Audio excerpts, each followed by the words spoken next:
Hey, let's talk about race, baby. Let's talk about you and me. Let's talk about all the disparity that belongs to me. That doesn't really rhyme. Anyway, come into the room, the Dreamcatcher room. Come into the room, the Dreamcatcher room. Hey, hey, hey. I am Tiffany, the Budget Thesis, your favorite financial educator, but you knew that. And I'm founder of the Budget Thesis, founder of the Live Richer Challenge, author of many a book, most notably and newest, My Baby, Molly Moore, children's book, financial children's book for kids, available at mollymore.com, M-A-L-M-O-R-E. Anyway, that's not why we're here. Just come on into the room. I wanted to talk about, let's talk about race, baby. Let's talk about you and me. Let's talk about all the ways that my race plays into me being wealthy. Let's talk about it. Let's talk about Let's talk about what feels uncomfortable. Come on into the room, especially my non-black friends. We've been to talk about something that's going to make you a little bit uncomfortable, but if you're black, you're used to this. So, we've been talking about race. But I want to talk about race and the role that it plays in wealth gap between African Americans and our white counterparts. Yes. So tag your sister, tag your friend, tag your mother, and then Tiffany's going in. Right? So someone asked me today, I had the interview with, who was it? One of these big old websites. I be doing interviews every day. Slight flex.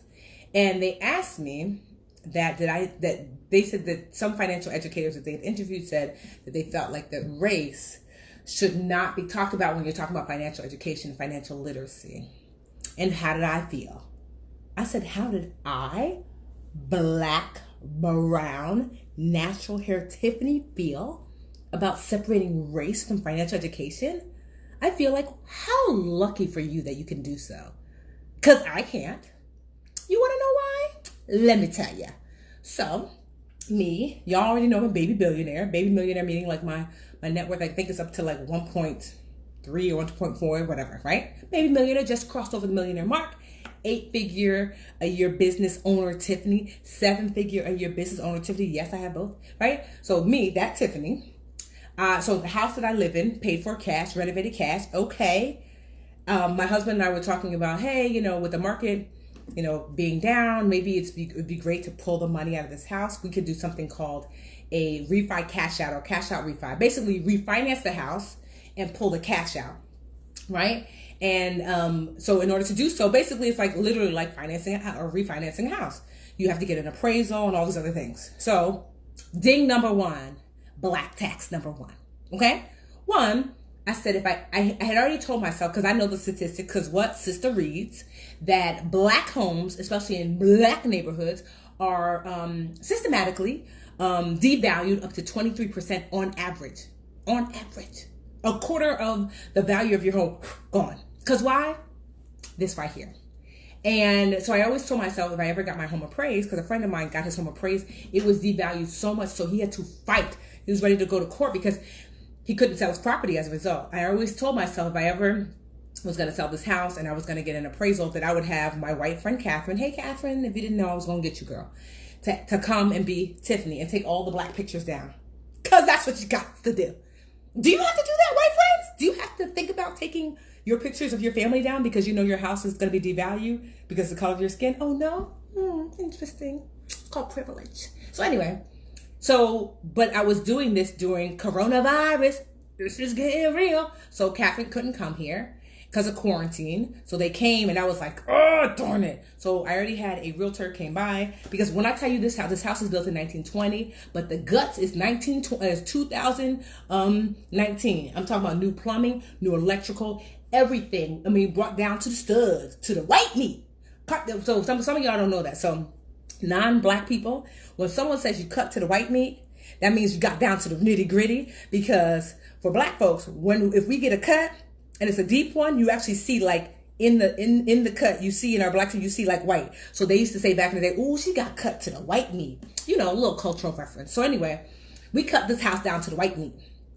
And like I said, we looked, we renovated everything. I mean, we have a full finished basement. We have like those like my husband really wanted these metallic like floors in the basement. It's gorgeous. The house is gorgeous. I ain't gonna hold you. The house is gorgeous. Came to the house. The realtor that came by looked at comps, said with all the things you've done in the house, especially on the inside, nothing needs to be fixed.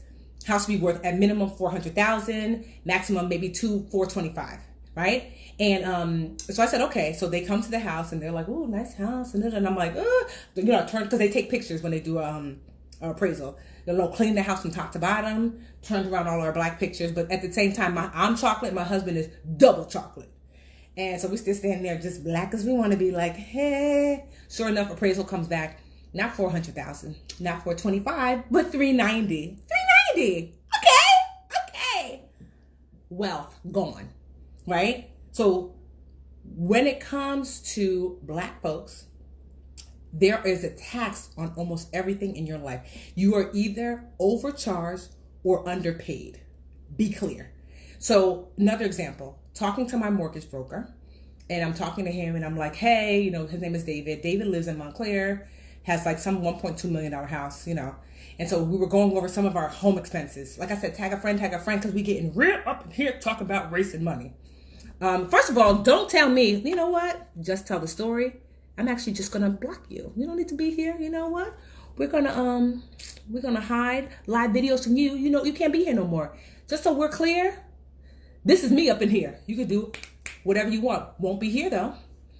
So yeah. Anyway, so David, my mortgage broker, was like, okay, let's go over some of your home expenses, whatever. So he said, how much is your home insurance? I don't even remember what it was, but I told him. He said, that can't be right. I said, why? Because I've never compared home insurance with anyone. He said, that's high. I'm like, is it? He said, yeah. He said, my homeowners insurance is that much. And I was like, well, where do you live? He said, Montclair. Montclair is a really nice town. Few towns over from Newark where I live. But Montclair is not a what? A black town. And he was like, that's not right. He said, let me see your homeowners insurance company. New Jersey manufacturers. I have New Jersey manufacturers. So me and David both have the same homeowner insurance company. What's the difference? His house is actually worth 3 times more than mine, and yet we pay the same homeowners insurance. What could that be? Black. I live in a black city and I am black. And so I called the New Jersey manufacturers and they were like, oh no, this is the best we can do.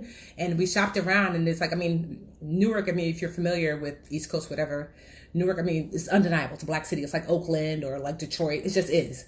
And so it was like black tax. So imagine, if you will, for those of you who are not black, I feel like black people, we know these things.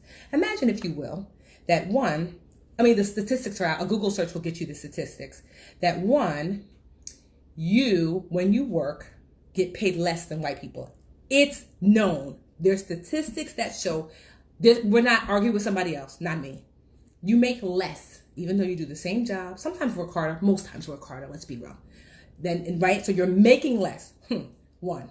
2, you are spending more on the same thing because of your race or because of the race that you live around. That's 2, right? Then 3, the things that you own, by nature of you owning them, they're devalued. Don't tell me it's a lie. Let's talk about Brooklyn. Remember when Brooklyn, do or die, Bed-Stuy? If you're not familiar, Brooklyn was like, oh, nobody goes to Brooklyn. Brooklyn is dangerous. Brooklyn is where the blacks live.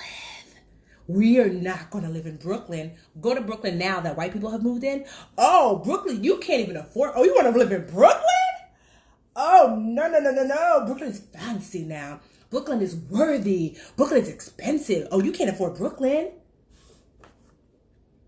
So when someone says that you should separate talking about race and then talking about money and finances, I'm like, you have the privilege of not having to live it. I would love to separate it. I would love to be like, my race doesn't play a role in how and the money that I make or the money that I'm charged. My race doesn't play a role in that. I would love to separate it, but I can't separate it. You won't let me.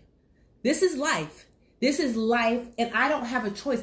For example, when it came to my appraisal, the only way I can get a new appraisal is I would have to ask the bank, to do a new appraisal. I can't just like say I'm going to order a new appraisal on my own. I can't do that. The bank has to make that decision.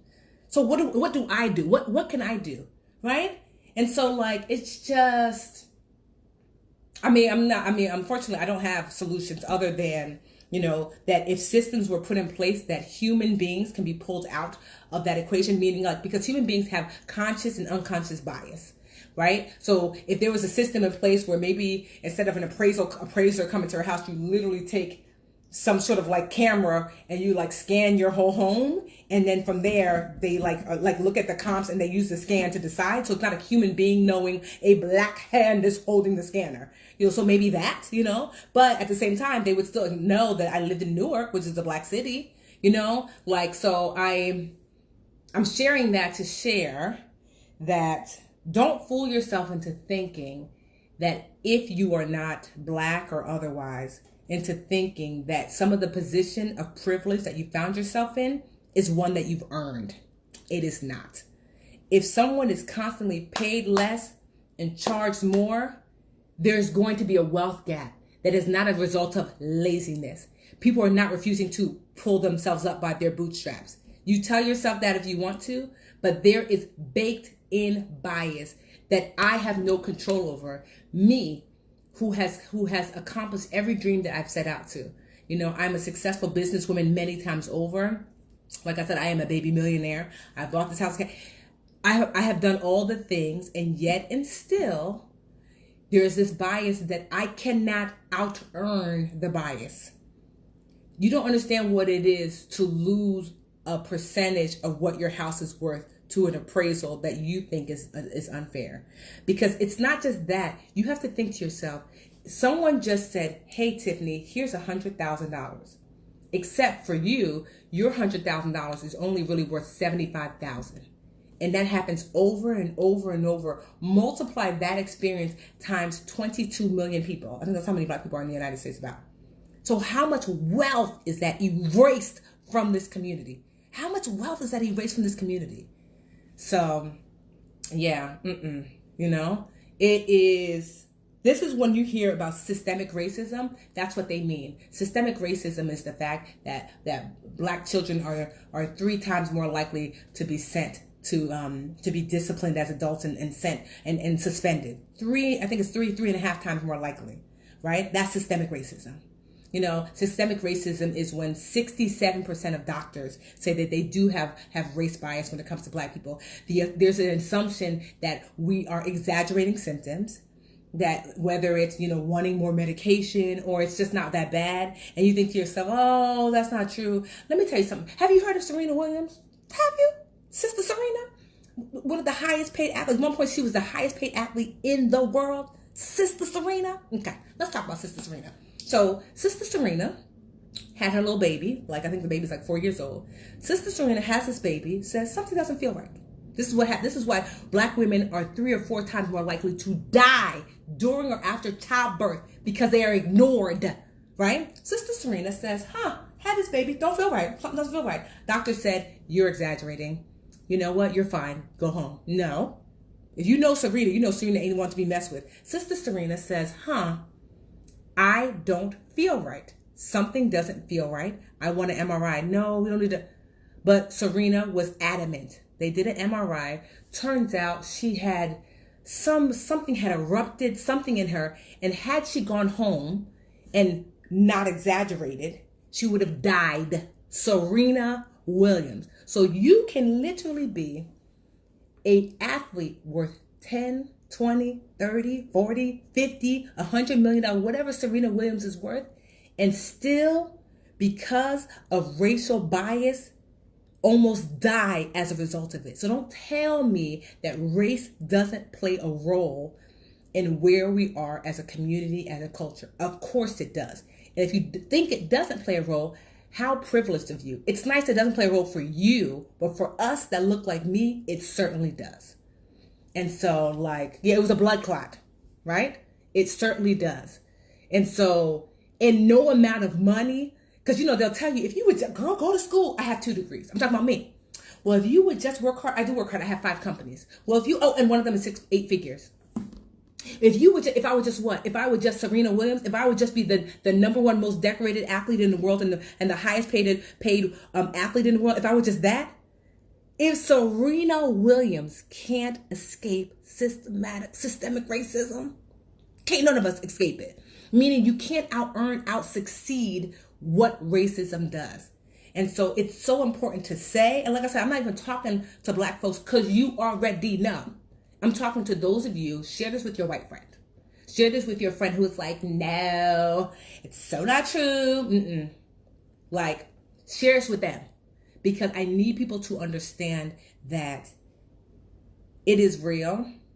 I don't know the solutions. I do know that you can help to offset it with education. That's why I do what I do. And that's why I created the Budget Thesis, especially for black women. Now, I don't turn anyone away. We've got men, we've got women of all different colors. I don't turn women away, but black women are typically the last to be considered. So I said, with my company, me looking how I look, you are the first to be considered. I started the Budget Thesis with you in mind, sis. Yes, you in mind. Now, I don't turn anyone away, but you're the first to be considered here. You might be last other places, but we are the first to be considered here. And so, yeah, I just wanted to share that because it's just been on my heart and soul lately that like all that's been happening in the world and civil unrest and, you know, it's just to be black, to be in this country, and I guess so many other countries, so we're not going to act like every other country is so amazing. It is not an easy thing. I want you to think about, for those of you who are not black and maybe you just can't understand, imagine that you're in an abusive relationship and your significant other is more powerful than you. So you feel like you really don't have that many choices. You know, you're cut off from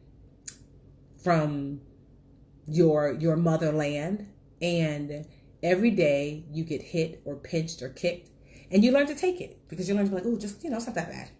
Oh, a little hit, oh, okay.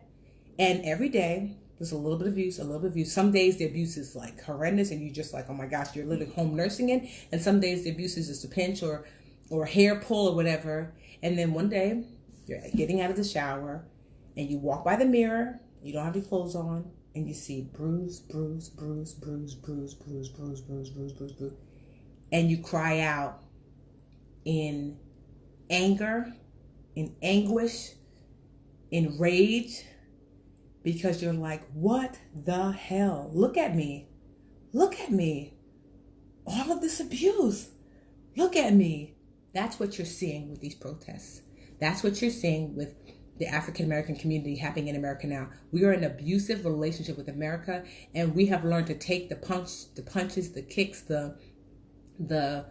we have learned to take all of that, and seeing dead black bodies over and over again on social media, back to back, and nothing happening as a result. Breonna Taylor, Ahmaud Arbery, you know, George Floyd, and so many before them. Emmett Till, you know, like Freddie Gray, Sandra Bland. Do you scroll your timeline and see your people dead over and over again? Is that normal? Right? So then one day you just wake up, you just can't take it anymore. What do we have to lose? You just can't take it anymore. And so I try my best to fight the good fight. And yeah. So because here's what people will have you do. They will have you be quiet. So let me tell you something about me, because there's a financial organization out there that's not filled with me. I'm not going to say their names. I'm going to go hype them up. You know, they were mad that I had the audacity, because, you know, they don't like an uppity Negro, the audacity to ask for what I was worth. They wanted me to do a keynote, and they were going to pay me tens of $1,000s less than what they had paid white men. And I said, no, I'm not taking that. I know what you paid them. You're not going to give me $2,500 when you pay people 50, 10, 20, 30,000. And I bring more to the table, a bigger audience, more successful business. $2,500. Are you going to ask me to sweep the floor too? No. And so I tweeted about it. And so as a result, this ruckus came up, and at first it was like, oh, you know, but then slowly but surely, I've since left that organization or that community. But my friends have told me that it became like, who does she think she is? She don't deserve 10, 20, 30, 40, $50,000. Who does she ain't know, I ain't never heard of no budget Nista. Who does she think she is? And then a week later, Queer Eye came out, and I'm in season 5, episode 4. Oh, and then Own reached out, and I did Fear Not, this show with Ayana Banzai. Oh, and then CBS reached out, and I did CBS, not CBS like regular. They literally had a special report. They said, Tiffany, we want you to be the host. It's about insurance fraud and like what's been happening during COVID. We want you to host and interview these 3 experts. We're reaching out to you because of your fun personality. CBS primetime Sunday morning, right after the state of the not the governor, the mayor had a state of the state of dress. I came on right after CBS, me, chocolate me. Oh, and then Wall Street Journal. Oh, they just at my house 2 days ago taking pictures of me because they're doing an article on me. Oh, and then Forbes last week. Oh, and then Yahoo Finance, the #1 most visited financial website in the entire world, article coming out. Oh, and then production company after production company after production company in my inbox right now asking, Tiffany, we'd love to put you in a show, want you to do a show. Oh, and then when I tell you, and then, so it's so funny to me that people will tell you that, you know, what your worth is and how dare you ask for more. And I'm like, first of all, I determine my worth and my value, not you. And second of all, I built my brand in such a way that I could be on my Kanye, that I could talk to you the way I'm talking now. It's not going to affect 1 iota of revenue for me. If anything, when I talk crazy like this with y'all, us folk, because now I'm talking about black folks. When I talk crazy like this with y'all, you know, we on our Kanye, y'all love it even much more, and you go out and you buy more books. So when I tell you brand after brand after brand has reached out to me to be their black Band-Aid, oh girl, can you take over our IG and talk about finances? I'm like, how many black employees you have? 0? Yeah, I'm not gonna be doing that. Oh, we'll pay you this. I said no. Oh girl, I know even though we're a big bank and we're terrible to the people that look like you, and we have predatory loans, and we don't lend to black people, and we practice redlining, and we do this. Oh girl, could you come on our IG and do this? We'll pay you. I'm like, I'm sorry, what? No. When I tell you how much no I say with joy, no. No, you tried it. I won't be your black Band-Aid. Oh, $50,000, made that this morning.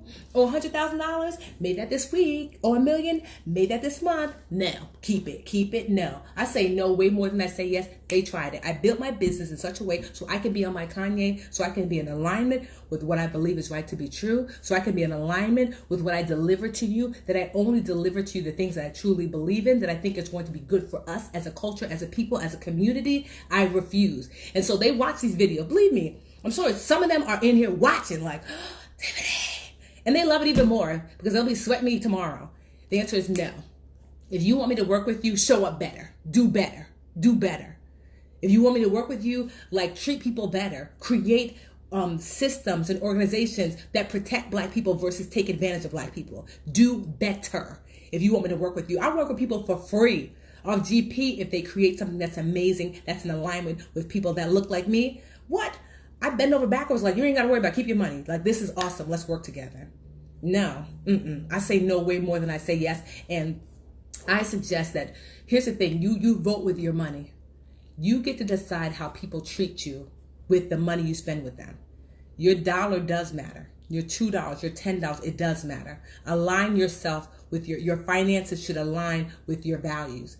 If the businesses and the people that you follow, that you listen to are not in alignment, are not talking about how things are harder for you and are not creating solutions and safe spaces for you, why are you spending your money with them?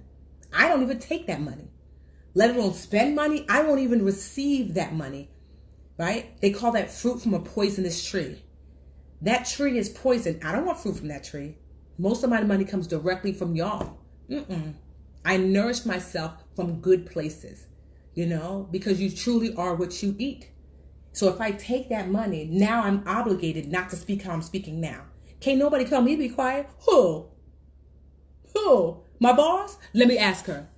Tiffany, I should be quiet? No? Okay, girl. Talk about talk. You know what I mean? Mm-mm. So even for those of you who maybe are just starting your business and, it's a longer road, but consider that. Making sure that you're always in alignment. So when times like this come up, you can be on your Kanye. When I mean on your Kanye, I mean talk your ish. That you can say what you think is right to say, that you're not worried about a loss of income, that, that you can do what is right to do, that you can be in alignment with your integrity and how you want to show up. That is critically important.